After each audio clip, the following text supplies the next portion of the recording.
r/nosleep. Posted by u/lopsided_internet_56. Update: I'm sorry, sir, but what music? Part 2.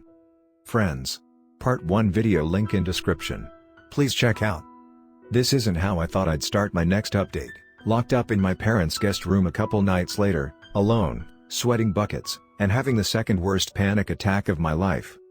The first worst panic attack I had, meanwhile, was back in that bed and breakfast, where everything, and I mean, everything, went wrong. The first question I remember popping into my head when I woke up was this: where were all the other guests? I remember the concierge had told us the place had been booked up. It was the holidays after all. But I hadn't seen or heard from a single person who wasn't in my immediate family.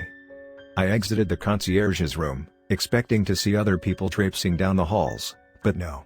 It was all completely barren, almost as barren as the room I had left behind. There were half a dozen doors interspersed between the walls of paintings, but they all appeared to be vacant. I tried opening the one closest to me, and it was almost like it had been glued shut. My eyes traveled over to the painting I'd seen the night before. The one with the symphony orchestra, the one with the bespectacled man playing the piano.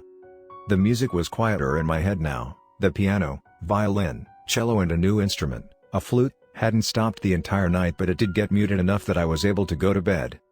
It's probably just a coincidence, I thought as I made my way down the staircase. It's not like piano players would be super jacked or anything. It makes sense you were thinking of someone skinny. Someone with glasses, because piano players are obviously nerds. Dorks. Dweebs even. But there was also the British violin player I'd seen in my vision, who was also there. That couldn't be a coincidence. The strangest part of the painting, however, was that some of the seats were empty, despite the fact that the instruments were there, floating in mid-air, waiting patiently for their virtuoso. So either the painter had made a conscious choice not to add them in, or he didn't have the time. "Good morning, sir." It was the concierge again. He pulled a chair out for me as I approached the dining table, where my family sat, digging into the lavish breakfast spread the man had prepared for us. "Good morning," I said timidly, sitting down. "Look, Daddy," Selena, my youngest, said. She turned her plate toward me. On it sat a giant slab of steak with 2 mustard eyes and a ketchup smile. No, wait, not a smile. The mouth was upside down, it was a frown. That's also when I noticed 2 ketchup droplets falling down from the steak man's eyes. "Oh, I said, trying my best to smile. "That's great. Who's this supposed to be?" Selena grinned. "It's you." I looked down at the steak again, admittedly a little spooked by it now. "Me, huh?" My tongue suddenly felt heavier than normal. Why am I? "Honey, you must be starving," my wife interrupted, passing me some salad. "Sure," I replied, taking the bowl from her. I didn't have enough time to decrypt Selena's steak because she'd started devouring it now. Who the hell serves steak for breakfast anyway? Yeah, starving. We ate in silence after that, with the concierge watching us the whole time from a corner. Well, the girls ate. I wasn't even able to make it past my first bite. The steak wasn't bad, it was a little too piecekin for my taste. The salad tasted weird too. I turned to look outside the window at one point, hoping the blizzard would have cleared out by now, but it didn't look too good. It actually seemed to have gotten worse. It was a full-blown winter apocalypse out there. "I was thinking," my wife finally said after a long stretch. "I was thinking we stay here another night. The storm hasn't gotten any better and the nearest town is likely miles away. What do you think?" What did I think? I glanced at the concierge again, whose eyes were fixated on me. I looked back at my wife, hesitant. "Here we go. Sweetheart," I began rather quietly, almost in a hush. "Honestly, I think we'll be fine. We managed to get here yesterday, so I don't see any reason we can't make it anywhere else. I don't really know how I feel. How I feel about staying here. All I know is that the feelings are bad enough that I want to leave." My wife didn't say anything at first. She dabbed her lips with a napkin. The red juices from the meat still dribbled down her chin, however. "Then, how about we put it to a vote?" "A vote?" I let out a nervous chuckle.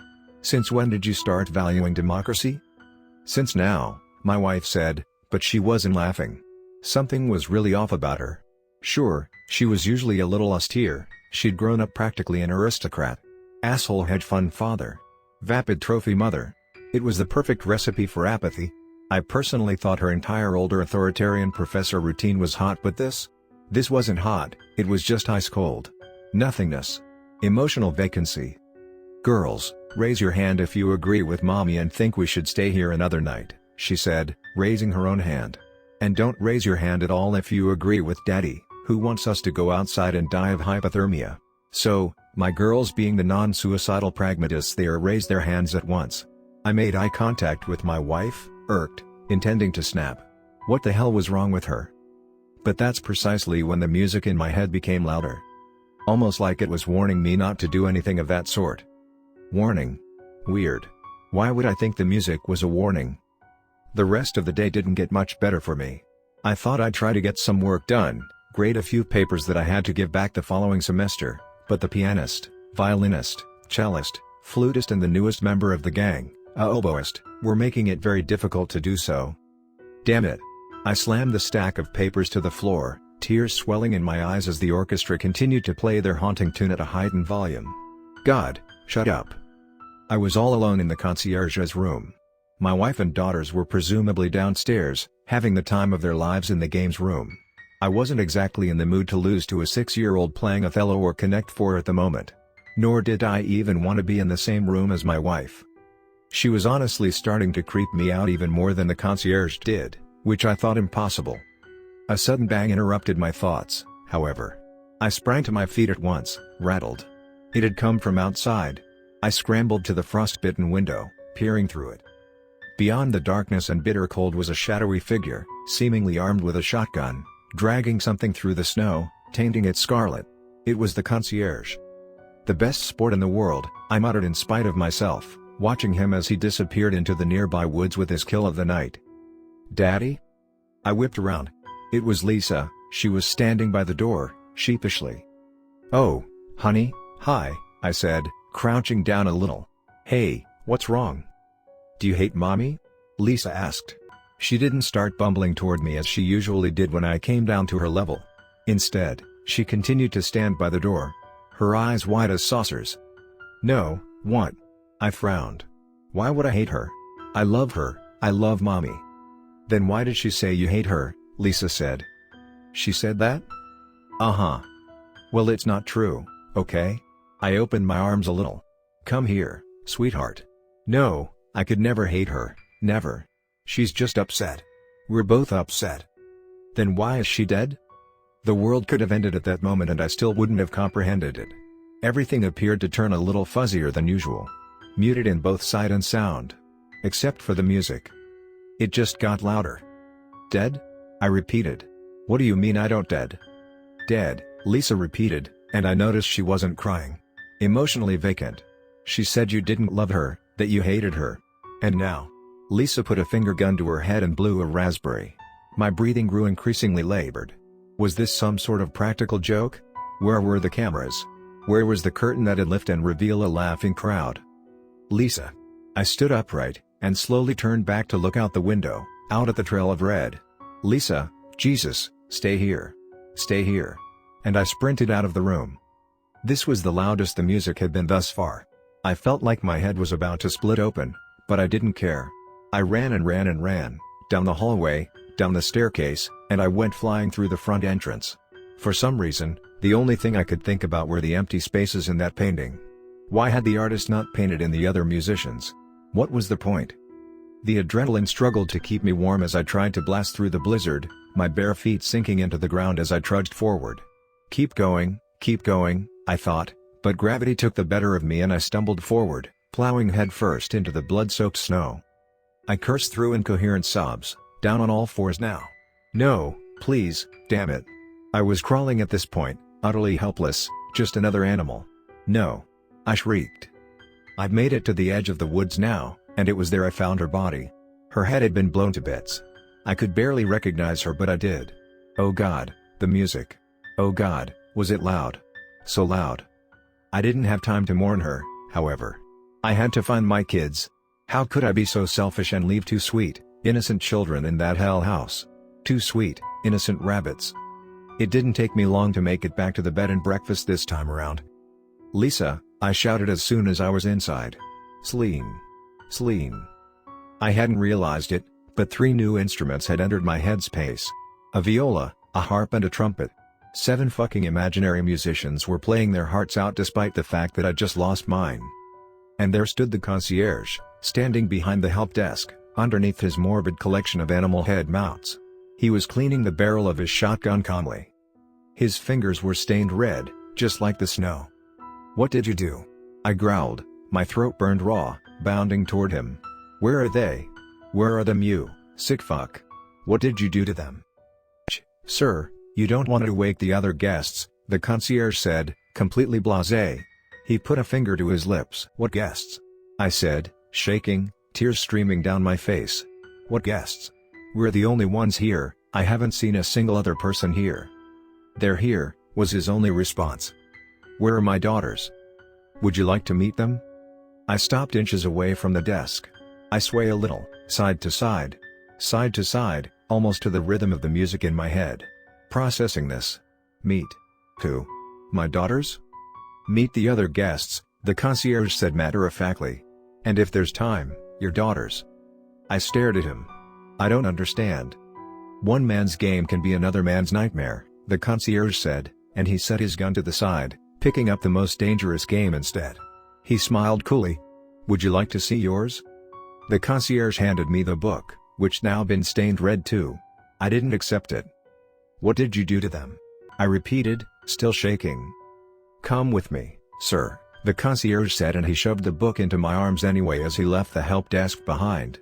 He started up the staircase, not even bothering to look back. The orchestra was so loud at this point that I wasn't even sure I'd be able to hear the concierge if he spoke to me. It just kept building and building as I considered following the man until silence. For the first time in 48 hours. Pure, unadulterated silence. And it was frightening. It was almost like my time was up. "Christ," I said under my breath, and my attention turned to the shotgun the concierge left behind. On impulse, what was his had now become mine. I didn't care for the concierge's games, I just wanted to find my daughters and get the hell out of here. So I threw Richard Connell's book into the fireplace. "Hey!" I sprinted up the stairs, pointing the gun up at the concierge, who just made it to the second floor. He turned to look at me, eyebrows raised like it was a typical occurrence. He was even smiling again. "Hey," I said. "Look, I know this sounds crazy, but I don't actually want to use this on you, even though you fucking blew a hole through my wife's skull just now and you don't seem to give a fuck." "No, it doesn't sound crazy at all," the concierge said. "Because I wasn't the one who blew that hole." "Don't fucking lie to me." "I have no reason to lie." The concierge chuckled softly. "What you're about to see is much worse than that dead dog of a wife you had. She wanted to be put down and so she put herself down. She was miserable. You, sir, were the one who made her miserable." The gun in my grip had started to tremble. My finger was wrapped around the trigger but I couldn't bring myself to pull it. "She put herself down?" The words hurt my tongue to say. Everything hurt. The concierge didn't seem to be interested in continuing the conversation, however. He'd turned around, a keyring glinting in the candlelight between his dirty, bloody fingers. He inserted it into the keyhole of the very door I'd tried opening this morning. "I know you've been wondering who our other guests are," he said in a whisper. "And they're prepared to meet you. But are you prepared to meet them?" Click. The door swung open slowly, revealing nothing but darkness inside. I took a couple tentative steps forward, shotgun still raised. But I couldn't raise it for long.